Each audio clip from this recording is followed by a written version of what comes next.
See, we get to the end, but that's where we begin. You feel it? Mannequins, and we breaking the mold. Breaking out, and we breaking the codes. Similar to the jack who stole to the depths in your web, so your tank explodes. So get it out. Send your body to flight. Everybody got a target tonight. Everybody come along for the ride. All you studs and your duds and your ladies is fly.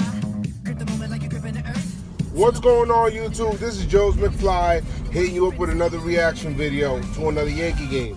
Well, first and foremost, before anything, it does feel good to be back and making reaction videos again. Right now, I'm actually on my way to work. But what happened is that I wanted to thank everybody for wishing my family condolences and everything like that. It was a tough time, but you know what? Let's get back to Yankee baseball. So, I mean, yesterday's game was just, it was annoying because Montgomery, for the most part, they weren't hitting him, but the guy was all over the place, really. I mean, yes, of course, the strike zone, I think, at first was a little tight, but he didn't show that much control anyway. He was all over the place, and he's kind of been like that all year, and I hope that does change for him. I mean, the guy ended up, you know, pitching, I think it's 5 2/3, couldn't even get out of the 5th inning in that point, and then the bullpen after that was impeccable. But my thing is, because of course I never stopped watching the Yankees the whole time. I even went to a couple of the Yankee games, you know. One thing that I've been seeing, man, the offense has gone into a slumber. I don't know what's going on right now, but the offense has been putting up 6, 7, 8 runs a game, is now, barely scratching 2, 3, or even 4 runs. I know that offense does go through slumps and things like that, and that's why I said that everything is more like a chain reaction. So if your pitching does well, I mean, if your starting pitching does bad, your relief after a while starts to suffer, which we did see those remnants last week, and then your offense eventually starts to suffer also, because we're not taking advantage of those kind of games where they're putting up some good amount of runs.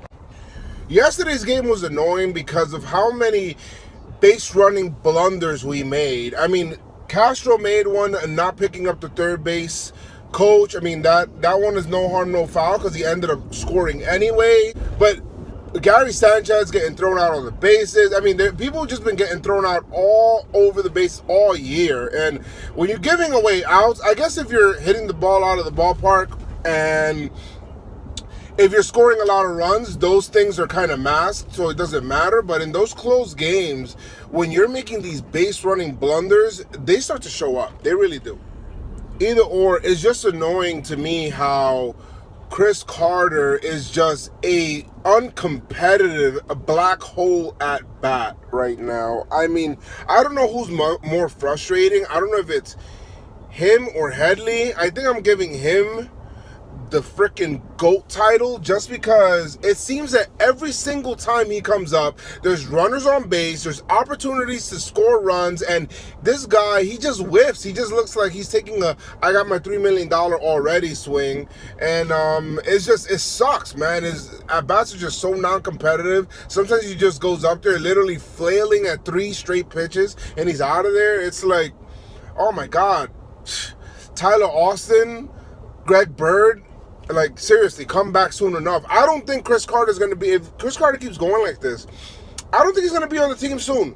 And I even heard, and I seen a report somewhere, I forgot where it was, but I seen that Gary Sanchez was actually seriously taking ground balls and working on footwork around first base. And if that's true, then you know what, that's great, just because I just don't want to see Chris Carter anymore. I mean, I don't. That's it. I try to be positive with him at first. I try to give him the benefit of the doubt, but that's it, yo. I mean, seriously, that's it. It's like, that's it. But all in all, for as bad as the offense was yesterday, and for as bad as the starting pitching was yesterday, the bullpen held it together, had no runs. I mean, Shreve came in, Holder came in, they held it right there, man, and they're doing a great job.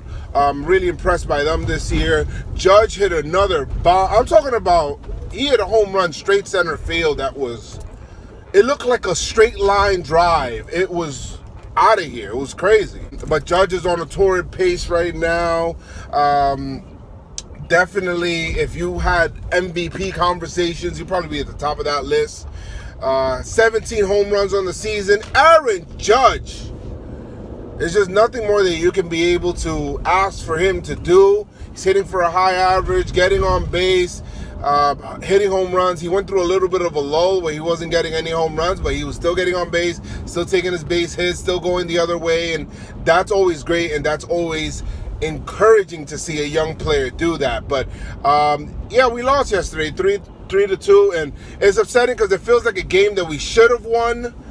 And I feel like I'm saying that a lot lately, especially last week. A lot of games that we should have won, and you know, Boston is right there. They really are. They're right there. They lost yesterday to the White Sox, but they're right there, bro. And then the Orioles are right there. So these games that we're supposed to win, we have to win them. So if not, then you're just going to be left in a situation where in September, you know, you're fighting to retain certain games, and there won't be any games left to try to either increase the lead or try to come back on a team. So got to take advantage of these opportunities while you have them right now.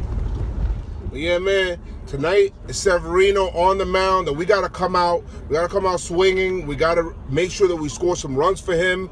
Severino hopefully can be able to continue on this trend and pitch great. Right now, these guys, the Orioles, have not gotten going with their bats yet. Machado's, I think he's batting like 220. Chris Davis is playing horribly at the plate. So we got to really take advantage of this, because I mean, the Yankees have not won a series for some reason, which it used to be considered Yankee Stadium South. For a lot of people that, you know, have been following the Yankees for a long time can be able to attest to this. The Yankees have not won a series there since 2014, which is blasphemy to me. I mean, it is. I mean, but 10 straight series we have not won there. Tonight's game is very important so that we do not lose this series. Stop whatever losing streak that we have now. We only have, I mean, we lost this game right now, 2 of them, so we kind of want to nip it in the bud right now. And you know what? Give us an opportunity to win a series tomorrow. So we go in there tonight, we go ahead, we take this win behind Severino, we get the offense going, Judge probably hits another home run, and then we out of here, man. But as I always say, guys, make sure you guys always keep the pinstripes on and keep the pinstripes strong, and believe in your team. Don't give up on your team, because they won't ever give up on you, even though last night's 9th inning was the most uncompetitive 9th inning that I've seen all year, but I digress. But let's go Yankees, man. Peace.